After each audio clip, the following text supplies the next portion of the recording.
So remember, the definition of an ideal was a goal that lies outside self-interest. So the first part of understanding what an ideal is, we're going to look at three aspects: knowledge, values, and expression. So when we say, what is my ideal, we're looking essentially for a bit of knowledge.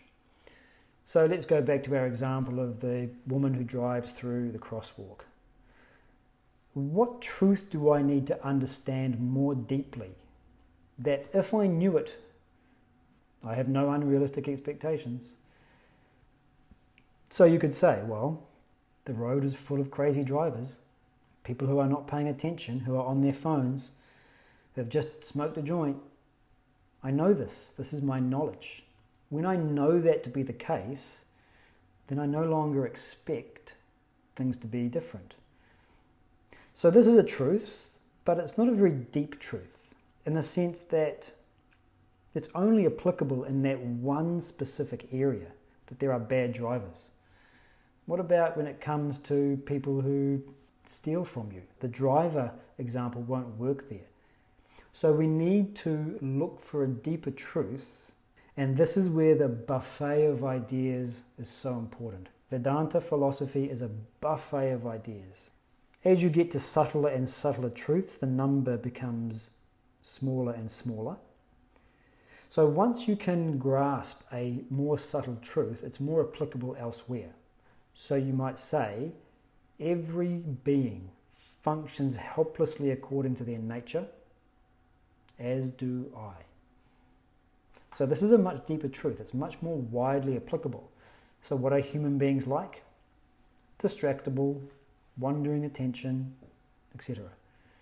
So when I understand human beings function according to their nature, and that human beings are distractible, this is knowledge. Another way we can look at our ideal is to look at a value or a guiding principle or a belief. How do I want to express that knowledge? What's a value or guiding principle that I want to live my life by? So you might choose something like forgiveness. So let's say that becomes a guiding principle. So then you ask, how does it express as an attitude or a behavior? Who do I want to be? So one of the ways that we can understand this is to re-experience the whole thing and now react and respond in the way that is in line with your values and your knowledge. You know, if I could go back and do it all again, I'd do it so differently.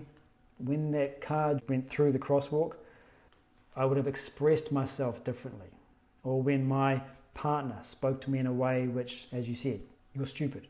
Instead of escalating and flying off the handle, I would have paused and given him the opportunity to apologize and take it back. That's what I would like to have done. So what's the knowledge I need? What's the value that that knowledge informs, and how does it express as behavior? So these aspects start to define our ideals.